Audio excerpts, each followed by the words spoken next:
जैसा कि आप सब जानते हैं कि डॉक्टर बाबा साहब अम्बेडकर जी ने हमें जो संविधान दिया था, उसमें हमारे समाज में आखिरी पंक्ति में खड़े हुए व्यक्ति तक उसे इंसाफ मिले, उसके लिए कई ह्यूमन राइट्स दिए गए थे।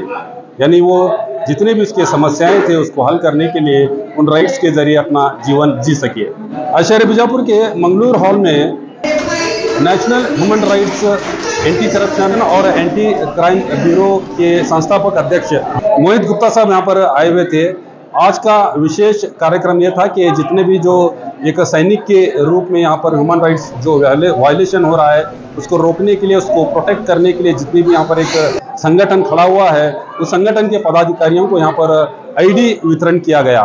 इस दौरान यहाँ पर बहुत सारे मेहमान जैसे सीनियर एडवोकेट MM सुतार साहब और लीगल एडवाइज़र समझ सुतार साहब और उसी तरह से संगठन के ज़िला कोऑर्डिनेटर दांगे साहब और जो तहसीन मैडम जो ज़िला महिला कोऑर्डिनेटर हैं, यहाँ पर बहुत सारे पदाधिकारी भी मौजूद थे और साथ ही यहाँ पर बहुत ही लोग भी मौजूद थे जिनको आईडी यहाँ पर वितरित किया गया। नमस्कार, मैं मोहित गुप्ता, ये संगठन national human rights anti crime and anti corruption bureau का संस्थापक एवं राष्ट्रीय अध्यक्ष।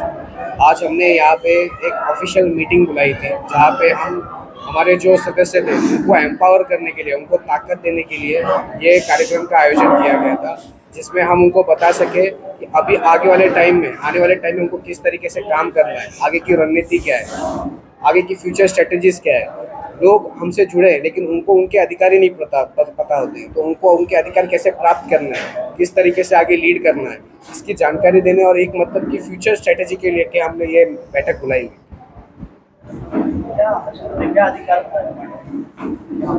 आम नागरिक जो होते हैं उनके कई सारे मतलब कि basic concept of human rights क्या होते हैं, ये उनके दिमाग में एक प्रश्न होता है। वो प्रश्न को हमने यहाँ पे मतलब कि उनके सामने एक अच्छे तरीके से उनको बताया गया है, उनको अवगत कराया गया है। उनके संज्ञान में मानव अधिकार ये विषय क्या है, इसकी विस्तृत जानकारी हमने उनको प्रदान की है। कॉन्स्टिट्यूशनल राइट्स क्या होते हैं, कॉन्स्टिट्यूशनल रेमिडीज क्या होते हैं, इसकी विस्तृत रूप से हमने मतलब कि उनको जानकारी प्रदान की। उनको शिक्षित करने का हमारा मूल उद्देश्य था। यहाँ पे उनको एकत्रित करने के बाद में हमसे जुड़ा हुआ हर एक नागरिक, हर एक कार्यकर्ता as a human rights activist के तौर पे बीजापुर कर्नाटका में किस तरीके से लीड कर सकता है, किस तरीके से मतलब वो आम नागरिक को अपने अधिकार, उनके अधिकार क्या होता है ये प्रदान कर सकता है, ये जानकारी हमने आज उनको दी है। ये मेरी चौथी बार मेरा मुझे लगता है कि मेरा यहाँ पे भ्रमण कार्यक्रम हुआ है। और इसके पहले जो मैं आता था, मैं आज आप लोग की मीडिया के माध्यम से ये घोषणा करना चाहता हूँ, विगत दिनों में जो हमारे साथ में कार्य कर रहे थे कुछ अधिकारी जो हमारे साथ जुड़े हुए थे, हमने उनको टोटली टर्मिनेट कर दिया गया है। ये ऑफिशियली मैं मीडिया के सामने आपको मैं जानकारी प्रदान करता हूँ। इसके पहले की जो हमारी कमेटी थी उनको मतलब कि हमने यहाँ से अपने पास से ऑफिशियली उनको डिस्क्वालीफाई किया हुआ है, उनको टर्मिनेट किया गया है। तो आप लोग कोई भी भ्रमित ना हो, अभी जो आपने देखा यही हमारी ऑफिशियल कार्यकारिणी है। आप इन्हीं के माध्यम से आप जो भी समस्या है या फिर जो भी चीज़ें हैं इनके माध्यम से ही आगे आप अग्रसित करें। सर, बेसिकली जो यहाँ के दल से कार्य कर रहे हैं, अभी इनका इनिशियल शुरू हुआ है, उनके ट्रेनिंग के लिए आप कुछ कैंप वगैरह कर रहे हैं? निश्चित तौर पे मैंने अभी अपना 2 शब्द जो मैंने मेंशन किया उसमें मैंने यही बताया, आने वाले इसी माह में या अगले महीने में हम एक ट्रेनिंग प्रोग्राम आयोजित करने वाले हैं, जहाँ पे मेरे दिल्ली से कुछ ट्रेनर्स यहाँ पे आएंगे। इनके अधिकार क्या है, आम नागरिक के जो मौलिक अधिकार क्या होते हैं, कॉन्स्टिट्यूशनल राइट्स क्या होते हैं, कॉन्स्टिट्यूशनल रेमेडीज क्या होते हैं, इसकी प्रॉपरली एज ए एजुकेशनल तौर पे मतलब कि इनको विस्तृत जानकारी देंगे, गंभीरता के साथ में विजुअलाइजेशन के माध्यम से, मतलब इनको वीडियो कॉन्फ्रेंसिंग के माध्यम से इनको एक अच्छे तरीके से मतलब कि इस चीज़ की विस्तृत जानकारी प्रदान की जाएगी, इनको सुशिक्षित किया जाएगा। अभी आपने कहा कि पहले की टीम को आपने टोटली निकाल दिया है, किस तरह से आपने आदेश पत्र तय किया है, किस तरह से किया है आपने? हमने ऑलरेडी इसकी जो भी डेलीगेशन है, देश के मुख्यमंत्री, यहाँ के लोकल गवर्नेंस, उनको हमने इसकी सूचना दी है। क्या होता है जब हम ही अपराध के विरोध में काम कर रहे हैं, लेकिन अगर हमारे कार्यकारिणी में ही अगर अपराध होगा तो वो मैं कतई सहन नहीं करता। जिस दिन मुझे इस चीज़ की जानकारी प्रदान हुई, मैंने निश्चित तौर पे उसी दिन अपनी इस कार्यकारिणी को बर्खास्त कर दिया था। बहुत सारे मतलब कि गलत गतिविधियों में वो लिप्त पाए गए थे। मैं ऑफिशियली मैं आपको मतलब वो चीज़ को नहीं जारी करना चाहता, मैं किसी का नाम ऑफिशियली नहीं जारी करना चाहता, क्योंकि उनके भी अधिकार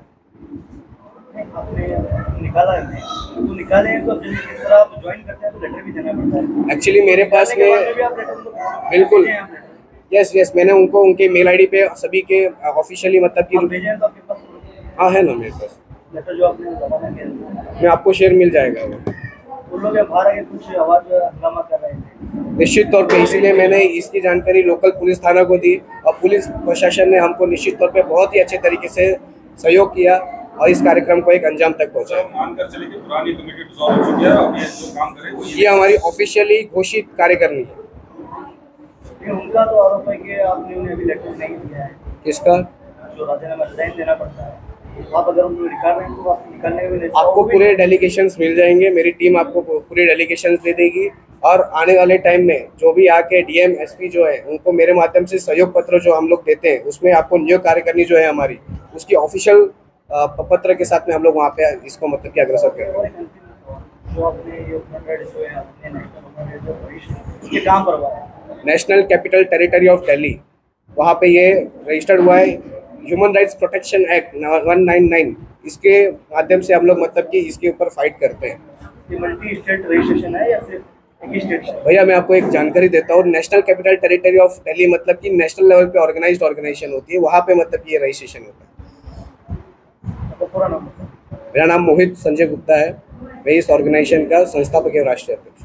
नमस्ते, मैं ज़मीर उर्फ Munna Dange national human right anti crime anti corruption bureau का जिला अध्यक्ष होने के नाते आज इस प्रोग्राम का हमारा मेन उद्देश्य ये था कि हमारे मोहित गुप्ता जो राष्ट्रीय अध्यक्ष थे उनका गुजर हो रहा था आगे बेंगलुरु की ओर, तो हमने कहा कि साहब हमारे यहाँ 40 से 50 लोग की आईडी बन चुकी है, हम चाहते हैं कि अपने आपके हाथों ये डिस्प्यूट करें, इस वास्ते हम एक छोटा सा प्रोग्राम रख के लेंगे, आपके हाथों ये तकसीम करेंगे। तो उन्होंने हमारी दावत को कबूल किया और आकर इस प्रोग्राम में शामिल होकर हमें कामयाबी दिया और इसी तरह तमाम आईडी के मेंबर्स भी मौजूद होकर इस प्रोग्राम को सक्सेस किया और इस ह्यूमन राइट से जुड़कर हमारे इस ह्यूमन राइट का रास्ता आसान करने में भरपूर साथ दिया। इसीलिए हम हमारे आए हुए तमाम आईडी के मेंबर और हमारे गुप्ता साहब यहाँ तक कि हमारे इस शहर के अजीम शख्सियत MM सुतार साहब का भी शुक्रिया अदा करते हुए और यहाँ के हमीद सर जो इस मंगलूर बिल्डिंग के ओनर हैं उन्होंने भी हमें साथ दिया, उनका शुक्रिया अदा करते हुए और गुप्ता साहब का शुक्रिया अदा करते हुए अब तमाम मीडिया का शुक्रिया अदा करते हुए जो इतना वक्त हमें देकर एक ह्यूमन राइट का जो तुम्हें लोगों को मैसेज दे रहे हो तो तमाम लोगों का ये शुक्रिया अदा करता हूँ। इतना कहते हुए मैं आप तमाम को धन्यवाद करता हूँ। जैसा कि ऑल इंडिया ह्यूमन राइट्स के अध्यक्ष जनाब मोहित गुप्ता जी ह्यूमन राइट्स के बारे में आपको बताए हैं कि ह्यूमन राइट्स क्या होते हैं, कहाँ पर उसका उल्लंघन होता है, किस तरह उसको प्रोटेक्ट किया जाता है। मैं ज़्यादा न कहते इतना ज़रूर कहूँगा कि हर शख्स का एक काम है कि वो अपने राइट्स के लिए फ़ाइट करे। और देखिए हमारी खुशकिस्मती है कि गुप्ता जी उतने लंबी दूर से आके जो है हमें ह्यूमन राइट्स क्या है वो बता रहे हैं, ये हमारी नसीब है। मैं इतना ही कहना चाहूँगा कि ये जो बात है to fight for your rights it should reach to the people, हर इंसान को जाना चाहिए, लोगों को एहसास होना चाहिए कि they are having some rights according to the constitution of India. क्या राइट्स है, किस तरह से ड्यूटीज़ निभाना है, अगर किसी जगह में जुल्म हो रहा है, कहाँ पर अगर नाइंसाफ़ी हो रही है तो किस तरह से उसके अगेंस्ट में फाइट करना चाहिए। आजकल आप देख रहे हैं कि जिस तरह से ज़माना बढ़ता जा रहा है ज़्यादा से ज़्यादा लेडीज़ पर जो है बहुत जुल्म हो रहा है, नाइंसाफ़ी हो रही है, तो उसके लिए हमें क्या फ़ाइट करना है, क्योंकि अभी सारी दुनिया जो है बहुत फास्ट चल रही है। ऐसे दौर में अभी हम बहुत पीछे हैं, बहुत आगे जाना है, हमको दुनिया के साथ में बराबर चलना है। अगर हम इसी तरह से अच्छा काम करते रहेंगे, लोगों को इंसाफ दिलाने के लिए काम करेंगे तो ये बहुत बड़ा कंट्रीब्यूशन होगा। मैं इतना कहता हूँ। नमस्ते, जय हिंद, जय कर्नाटक।